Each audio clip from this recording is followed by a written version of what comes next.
Hello મિત્રો, તો કેમ છો? આઈ હોપ કે આપ સૌ મજામાં જ હશો.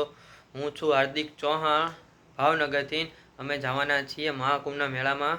હું અને મારા મમ્મી બંને જવાના છીએ. તો અમે આજે પેકિંગ કરવાના છીએ, તો તમને બતાવશું અમે શું શું પેકિંગ કરીએ છીએ. એમાં જે નાની મોટી વસ્તુ, જે લુગડા છે, જેમ કે નાસ્તો છે, એ બધી વસ્તુ જે લઈ જવાના છીએ, એ બધાનું પેકિંગ આજે અમે કરવાના છીએ. તો એ અમે તમને પેકિંગ બતાવશું અને શું શું વસ્તુ લઈ જવાની છે અને શું શું વસ્તુની જરૂર છે. ગરમ લુગડા લઈ જવાના છે, પછી 3-4 જોડી 5-6 જોડી લુગડા લઈ જવાના છે. એવી રીતને જેમ કે જે નાની મોટી વસ્તુ હોય એ બધી આપણે લઈ જવાના છીએ. તો એનું જે પેકિંગ આપણે કરવાના છીએ એ બધું તમને બતાવવાના છીએ. તો બ્લોકમાં બન્યા રહેજો, તો તમને અમે બતાડીએ કે અમે શું શું વસ્તુ પેકિંગ કરી છે અને શું શું વસ્તુ, હજી થોડીક વસ્તુ બાકી છે એ વસ્તુ પણ બતાવશું તમને કે અમે શું શું વસ્તુ લઈ જવાના છીએ.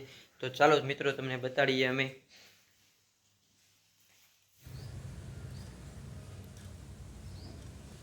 આપણું ચાલી રહ્યું છે પેકિંગ. તો તમે જોઈ શકો છો, આપણે ભાગ લઈ જવાનો છે. પાર્લેજી છે, મમરા છે, પછી શિવાની છે, ભૂમિનું છે એક, પછી ચેવડો 5 વાળો પેકેટ લઈ જવાના છે. એ બધો આપણો સૂકો નાસ્તો છે. આપણા કપડાની તૈયારી થઈ રહી છે. આ આપણે એક જોડી જે પહેરીને જવાની છે એ છે. આ બધા જે કપડાં, પછી સ્પ્રે સામે પડ્યો છે, પછી આપણું બેગ છે, આમાં બધી વસ્તુ આપણે લઈ જવાની છે. ટુવાલ, વિમલના થેલામાં બધું પેક કરીને આપણે લઈ જવાનું છે. આ માથામાં હેર સ્પ્રે છે, જે આપણે ના લઈને જવાનો છે આપણી બેગમાં. બધી તૈયારી ચાલે છે. આ પેકિંગની પર જવાનું છે મહાકુંભમાં, જે 11 દિવસ જવાનું છે. આ ડબ્બો, એમાં છે સૂકો નાસ્તો આપણે લઈ જવાનો છે. એ અગાઉથી આપણે થોડુંક એનું પેકિંગ કરી કાઢેલું છે, એ નાખી દીધું છે. 5-5ના ઓલા પડીકા જે આવે ને નાના નાના, એ રીતનું પેકિંગ કરી કાઢ્યું હતું. પહેલાં આપણે 500ના પેકેટ લાવ્યા હતા, જેમ કે ગાંઠિયા છે એ રીતનું લાવેલા છે. તમને બતાડી, બ્લોકમાં બન્યા રહેજો.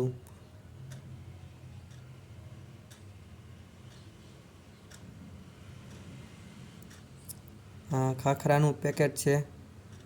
ખાખરા જે છે એ પણ લઈ જવાના છે સવારે ચા સાથે પીવા.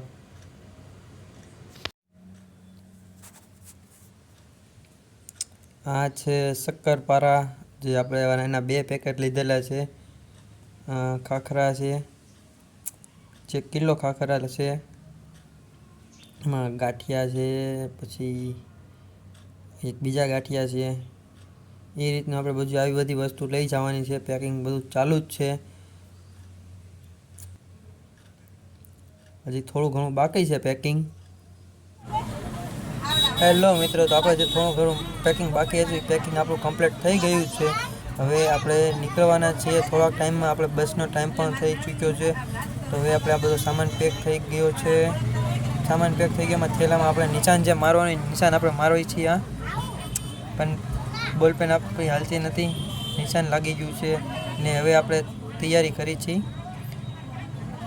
બધી થઈ ગઈ છે. હવે આપણે મહાદેવના દર્શન કરી લઈએ. પાછળ જે અમારે બિલીનું ઝાડવું છે એના નીચે મહાદેવ બેઠાડેલા, તો આપણે એના દર્શન કરીએ. અમારે પાછળ બધું પેકિંગ થઈ ગયેલ છે. કાના ભગવાનને લઈને જવાના હતા, તો કાના ભગવાનને આપણે લઈને જાય છીએ. તો આપણે ચાંદલો કરે છે અને એને ચાંદલો કરીને આપણે એને લઈને જવાના છે. આપણે હારે મહાકુંભના મેળામાં અને જે જગ્યાએ લઈ જવાના છે, બધી જગ્યાએ એને લઈને જવાના છે. કાના ભગવાનને આપણે કાના ભગવાનને લઈને જઈએ છીએ. તો તમે જોઈ શકો છો.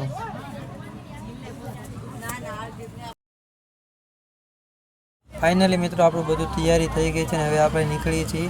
આપણે રિક્ષા મંગાવેલી છે, તો રિક્ષામાં આપણે જવાનું છે. રિક્ષામાં બેસીને બધો સામાન મૂકીને આપણે પહોંચી જવાના છીએ. વાલકેટ ગેટે આપણે જવાનું છે. તો વંશ, આ છે વંશ, મારા ફઈ છે, મારા મમ્મી છે, બધા છે. એનો છોકરો આગળ બેઠો છે. બધા અમે હારવાર જ છીએ, બધા જવાના છીએ. આપણે વાલકેટ ગેટે પહોંચી ગયા છીએ, જ્યાં આપણી બસ આવી ગયેલી છે. આપણે બસમાં હવે આપણો સામાન અંદર મૂકવા જવાનો છે. એ ભાઈ આપણને સોફા આપી દીધેલો છે. એ સોફામાં આપણે બેસવાનું છે. આ બધા આપણો સામાન રિક્ષામાંથી હેઠે ઉતારી લીધો છે. હવે આપણે અંદર સોફામાં સામાન ફાઇનલી મિત્રો અમે સોફામાં બેસી ચૂક્યા છીએ. હવે અમે નીકળી છીએ. હવે કાલે અમે પહેલાં પહોંચશું સવારમાં પોરમાં ઉજ્જૈન મહાકાલેશ્વર. ત્યાંના તમને દર્શન કરાવું પણ એનો ન્યૂ બ્લોગ આવશે. એ બ્લોગ તમે જોવાનું ના ભૂલશો. અત્યારે કે ટાટા બાય.